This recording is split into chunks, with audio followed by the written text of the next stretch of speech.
వసుదేవసుతం దేవం కంసచానూరమర్దనం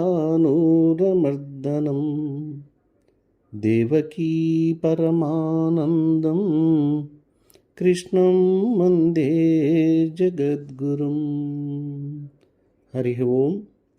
ఓం శ్రీ గురుభ్యో నమః. ప్రియాత్మబంధువులైన ప్రేక్షకులకు, శ్రోతలకు హృదయపూర్వక నమస్సుమాంజలుడు. ఈ సంసారం అశాశ్వతమైనటువంటిది, దుఃఖానికి నిలయమైనటువంటిది. మరి ఈ దుఃఖాలయమైనటువంటి సంసారంలో ఉంటూ ఎన్నో బాధలు అనుభవిస్తూ అల్లాడిపోతున్నటువంటి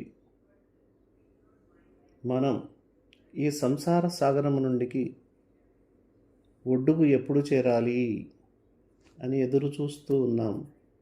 తప్పనిసరిగా ఈ సంసార సాగరం నుండి ఒడ్డుకు చేరడానికి ఏదో ఒక మార్గాన్ని వెతుక్కోవాలి. ఆ తరుణోపాయమే ఆత్మతత్వ జ్ఞానం అని వేదాలు, ఇతిహాసాలు, శాస్త్రములు, పురాణాలు తెలుపుతూ ఉన్నాయి. సాధారణ మానవులకు కూడా సులభంగా అర్థమయ్యే రీతిలో, ప్రియముగా, ఆసక్తికరంగా ఉపాఖ్యానములతో ఆత్మతత్వాన్ని తెలియజేసిన గ్రంథరాజమే జ్ఞానవాసిష్టం. శ్రీరామచంద్రునికి వశిష్ఠుల వారు ఈ ఆత్మతత్వాన్ని బోధించారు. దానినే వాల్మీకి భరద్వాజ మహర్షికి ఉపదేశించాడు. ఈ గ్రంథమునందు 6 ప్రకరణములు ఉన్నాయి. అవి ఏమనగా వైరాగ్య ప్రకరణము, ముముక్షు ప్రకరణము, ఉత్పత్తి ప్రకరణము, స్థితి ప్రకరణము, ఉపశమ ప్రకరణము, నిర్వాణ ప్రకరణము. ఒకనొకసారి సర్వజ్ఞుడగు వాల్మీకి మహర్షి ఏకాంత ప్రదేశం నందుండగా శిష్యుడైనటువంటి భరద్వాజ మహర్షి నమస్కారం చేసి, ఓ గురువర్య, అతి కష్టమైన ఈ సంసారముందు శ్రీరామచంద్రుడు ఎలా వ్యవహరించాడు దయచేసి తెలియజేయండి అని ప్రార్థించాడు. అప్పుడు ఆ వాల్మీకి మహర్షి, శిష్య భరద్వాజ, నీవు వేసిన ప్రశ్న చాలా శ్రేష్టమైనది. ఈ ప్రశ్నకు సమాధానం తెలుసుకుంటే సర్వభ్రాంతులు తొలగిపోతాయి. బ్రహ్మజ్ఞానాన్ని సంపాదించి మలిన వాసనలను దగ్ధం చేసి శుద్ధ వాసనలు కలిగి ఉండి పునర్జన్మను చెందని వారు ఎవరైతే ఉన్నారో అట్టివారే జీవన్ముక్తులు. ఓ భరద్వాజ, అలాంటి జీవన్ముక్త స్థితిలో ఉంటూ మహాత్ముడకు శ్రీరామచంద్రుడు ఈ సంసారమునందు విహరించాడు. ఈ విషయమును గురించి నీకు పూర్తిగా వివరిస్తాను, శ్రద్ధగా విను. త్రేతాయుగమునందు అయోధ్య నగరాన్ని సూర్యవంశరాజైన దశరథ మహారాజు పరిపాలించేవాడు. ఆ రాజుకు కౌసల్య, సుమిత్ర, కైకేయి అనే 3 రాజులు. వారికి పుత్ర సంతానం లేదు. సంతానం కోరి దశరథుడు పురోహితుల సలహా మేరకు పుత్రకామిష్టి యాగం చేశాడు. ఆ యాగమును చేయించడానికి పరమనిష్టాగరిష్ఠుడు ఋష్యశృంగ మహామునిని పిలిపించి ఆయనతో యజ్ఞకార్యం నిర్వర్తించాడు. తత్ఫలితంగా 4 కుమారులు జన్మించారు. వారే శ్రీరామచంద్రుడు, భరతుడు, లక్ష్మణుడు, శత్రుఘ్నుడు. వీరు అన్యోన్య ప్రేమతో కలిసిమెలిసి జీవించేవారు. 3 తల్లులను తమ స్వంత తల్లుల్లాగానే ప్రేమిస్తూ ఉండేవారు. వారు విద్యాగృహమునందు విద్యాభ్యాసం చేసి తదుపరి స్వగృహమునకు వచ్చి ఆటపాటలతో కాలక్షేపం చేస్తూ ఉండేవారు.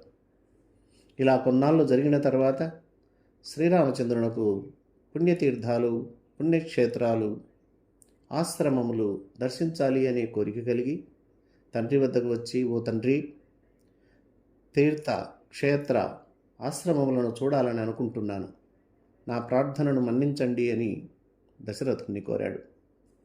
ఎప్పుడూ ఏ కోరిక కోరని శ్రీరాముడు అడిగిన ఈ కోరికను అంగీకరించాడు ఆ రాజు. వశిష్ఠుల వారి సలహా మేరకు ఒక శుభముహూర్తమున శ్రీరాముడు తన తమ్ముళ్లతో కలిసి తీర్థయాత్రలకు బయలుదేరి వెళ్ళాడు. ఇలా బయలువెడలి పుణ్యతీర్థాలను, పుణ్యక్షేత్రాలను, పుణ్య ఆశ్రమములను, పుణ్యస్థలాలన్నిటినీ చూశాడు. ఇలా కొంతకాలానికి భూమినంతయు తిరిగి స్వగృహమునకు తిరిగి వచ్చాడు. అప్పటి నుండి ప్రాతకాలమున నిద్రలేచి సంధ్యావందనం ఆచరించి తల్లిదండ్రులకు వందనం ఆచరించు. తర్వాత సభకు వెళ్ళి వశిష్ఠాది మహామునుల వద్ద బ్రహ్మజ్ఞానములకు సంబంధించిన విషయాలు వినేవాడు. అప్పుడప్పుడు గొప్ప సేనతో వేటకు వెళ్ళేవాడు. శ్రీరామునకు 12వ సంవత్సరం వచ్చిన తర్వాత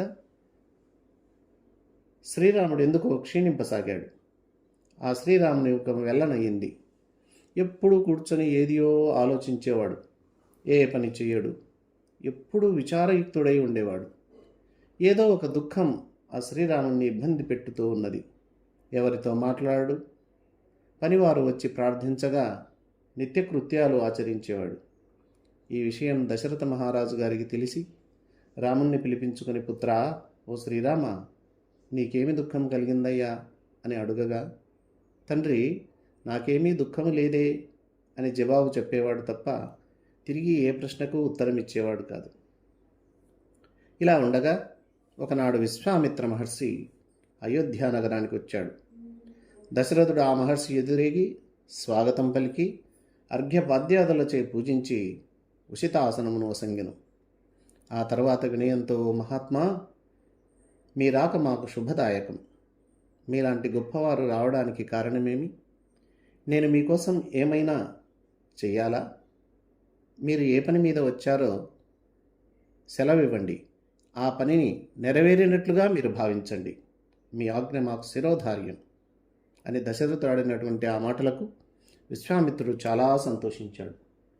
ఓ రాజశ్రేష్ఠ, దశరథ మహారాజా, ఇలాంటి మాటలు ఈ భూలోకంలో మీకే చెల్లుతున్నాయి. సూర్యవంశమున జన్మించిన వాడవు, బ్రహ్మజ్ఞాని వశిష్ఠ మహర్షి శిక్షణలో ఉన్నవాడవు. నేను మోక్షసిద్ధికై దేవతలకు తృప్తి కలగడం కోసం ఒక యజ్ఞాన్ని సంకల్పించి తిని, భయంకరులకు రాక్షసులు ఆ యజ్ఞములకు విఘ్నములు కలిగించుచున్నారు. కావున నేను సహాయార్థనై నీ కడకు వచ్చి తిని, ఈ విషయంలో నువ్వు స్వయంగా యుద్ధం చేయనక్కర్లేదు. సింహంతో సమానమైనటువంటి పరాక్రమము గల నీ పుత్రుడు శ్రీరాముణ్ణి నాతో పంపించు. యజ్ఞంను భగ్నం చేసి ఆ రాక్షసులను హతమార్చగలడు. ఈ విషయంలో నీకెలాంటి సందేహం వద్దు. రాముణ్ణి పంపే విషయంలో ఏమాత్రం వెడుగడుగు వేయవద్దు. నా కోరికను సఫలం చేయుము అని చెప్పి మిన్నకుండెను ఆ విశ్వామిత్ర మహర్షి. ఇదంతా విని దశరథుడు దుఃఖిస్తూ, ఓ మునిచంద్రమా, నా రాముడు ఇప్పుడు కేవలం 12 సంవత్సరం పిల్లవాడే. బాలుడగు నా రాముడు ఆ నిశాచరులతో ఎలా యుద్ధం చేయగలడు? మహాత్మా, మన్నించండి. ఒక్క అక్షౌహిణి సైన్యముతో నేనే వచ్చి యుద్ధం చేసి మీ కార్యాన్ని సఫలం చేస్తాను. ఇన్నాళ్ళు పుత్రుడు లేక మిక్కిలి దుఃఖంతో కుమిలిపోయాను. ఏదో దైవానుగ్రహం చేత ఇన్నాళ్లకు నాకు ఈ పుత్రులు జన్మించారు. అందున సుగుణాభిరాముడైనటువంటి ఆ శ్రీరాముడి లేనిదే నేను ఉండలేనే. నేనే కాదు, తమ్ముళ్ళు ముగ్గురు అన్న రాముణ్ణి వదిలి ఒక్క క్షణం కూడా ఉండలేరే.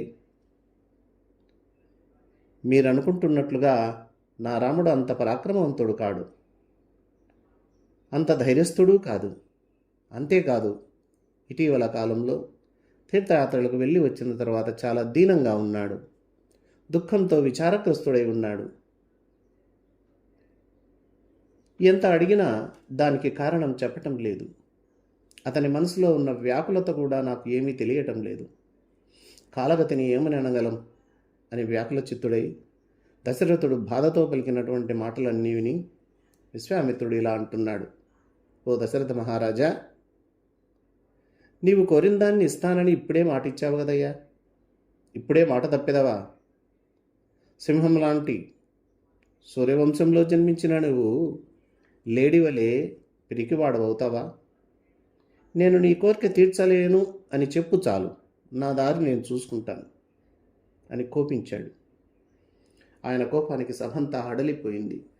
ఏం జరుగుతుందోనని అందరూ దిగ్భ్రాంతికి లోనయ్యారు. మిక్కిలి ధైర్యవంతుడు, తపోనిష్ట గలవాడు, బుద్ధిమంతుడైనటువంటి వశిష్ఠ మహర్షి కలుగజేసుకుని, ఓ దశరథ మహారాజా, ఆడిన మాట తప్పని వంశము కదయ్యా ఇది. ఇప్పుడు నీ ప్రతిజ్ఞను నీవు ఖచ్చితంగా నెరవేర్చవలసిందే. ఋషులలో ఉత్తముడైన ఈ విశ్వామిత్ర మహర్షి రక్షణలో నీ కుమారుడు శ్రీరామచంద్రునికి ఏమీ కాదు. ఆ రాక్షసులు శ్రీరాముణ్ణి ఏమీ చేయలేరు. శ్రీరామచంద్రుని పరాక్రమం ముందు నిలవలేరు అని కులగురువు వశిష్ఠ మహర్షి ధైర్యవచనాలు పలుకగా దశరథుడు అంగీకరించాడు. వెంటనే దశరథ మహారాజు శ్రీరామచంద్రుని సేవకులను పిలిచి, భటులారా, రాముని స్థితి ఎలా ఉన్నది? ఎక్కడ ఉన్నాడు? ఏమి చేయుచున్నాడు? ఆయన మనస్థితి బాగుగా ఉన్నదా అని ప్రశ్నింపగా ఆ సేవకులు ఇలా అన్నారు: ఓ ప్రభు, తీర్థయాత్రలు చేసి వచ్చిన తర్వాత రాముని పరిస్థితి బాగోలేదు. దుఃఖ సహితుడుగా ఉన్నాడు. మేము ఎన్నోసార్లు ప్రార్థిస్తే తప్ప స్నాన భోజనాది నిత్యకృత్యములు కూడా చేయడం లేదు. ఏకాకిగా ఉంటున్నాడు. ఆహారం తీసుకోవటం లేదు. పానీయములందు, వస్త్రములయందు, అన్ని సుఖములయందు విముఖుడై ఉన్నాడు. ఎవరైనా యాచకులు వస్తే ధనం అశాశ్వతము కదా అని చెబుతూ సర్వధనమును దానాలు చేస్తున్నాడు. ప్రకృతి సంబంధమైన వ్యవహారములను మానివేశాడు. ఆ మహాత్ముని మరలింపగలవారెవరు అంటూ ఆ భృత్యులు దశరథ మహారాజుకు విన్నవించారు. ఓ భృత్యులారా, మీరు వెంటనే నా శ్రీరాముణ్ణి ఇక్కడికి తీసుకొని రండి అని వారిని పంపించాడు. భృత్యులంతా దశరథుల వారి ఆజ్ఞను గురించి రామునికి చెప్పారు. భృత్యులచే విన్న రాముడు తండ్రి వద్దకు వెంటనే వచ్చి నమస్కరించి, ఆ తర్వాత అక్కడున్నటువంటి వశిష్ఠ మహామునికి నమస్కరించి, అతిథిగా వచ్చినటువంటి విశ్వామిత్ర మహర్షికి నమస్కరించి, అక్కడున్న మునులకు, బ్రాహ్మణులకు, గురువులకు, సామంతరాజులకు నమస్కారాలు చేశాడు. తర్వాత దశరథ మహారాజు, పుత్ర, ఇటు రమ్ము, ఈ ఆసనాన్ని అలంకరించుము అని అనగా శ్రీరాముడు ఆ ఆసనాన్ని తిరస్కరించి నేలపై కూర్చోవడానికి పూనుకున్నాడు. అక్కడున్నటువంటి భృత్యులు వెంటనే రత్నకంబలిని తీసుకువచ్చి ఆ నేలపై పరిచారు. ఆ రత్నకంబలిపై కింద కూర్చున్నాడు శ్రీరామచంద్రుడు. అప్పుడు దశరథుడు, పుత్ర, నీకు పూర్తిగా విద్యను అభ్యసించి జ్ఞానవంతుడవయ్యావు కదా, మరి ఏమిటయ్యా, ఏమీ ఎరుగని జడుని వలె నిరంతరం దుఃఖిస్తూ ఎందుకున్నావు అని అడిగాడు. అప్పుడు వశిష్ఠ మహర్షి కూడా జోక్యం చేసుకొని, ఓ శ్రీరామ, నీవు సూర్యుడవు, నీవు ధైర్యశాలివి, అంతఃశత్రువులైన శబ్ద, స్పర్శ, రూప, రసగంధాదులను నీవు జయించావు. ఇట్టి వాడవై కూడా ఎందుకు అజ్ఞానంలో మునుగుచున్నావు అని అన్నాడు. ప్రక్కనున్నటువంటి విశ్వామిత్రుడు కూడా, ఓ శ్రీరామ, నీ మనస్సులో ఉన్న వ్యాధులు ఏమిటి? నిన్ను బాధకు గురి చేస్తున్నటువంటి ఆ విషయాలు ఏమిటి? ఇందులో ఏమాత్రం సంశయించక, కొంచెం కూడా దాపరికం లేకుండా ఉన్నది ఉన్నట్లు తెలియజేస్తే మేము నీ సమస్యకు పరిష్కారమును తప్పక చూపగలం. అవి నిన్ను బాధ పెట్టకోకుండా సరైనటువంటి మార్గాన్ని సెలవిచ్చెదం అని అన్నాడు. శ్రీరాముడు ఇచ్చినటువంటి ప్రత్యుత్తరం గురించి తర్వాత ఎపిసోడ్లో విందాం. హరి ఓం తత్సత్. ఓం సర్వే జనా సుఖినో భవంతు. ఓం శాంతి శాంతి శాంతి. అందరికీ నమస్సులతో.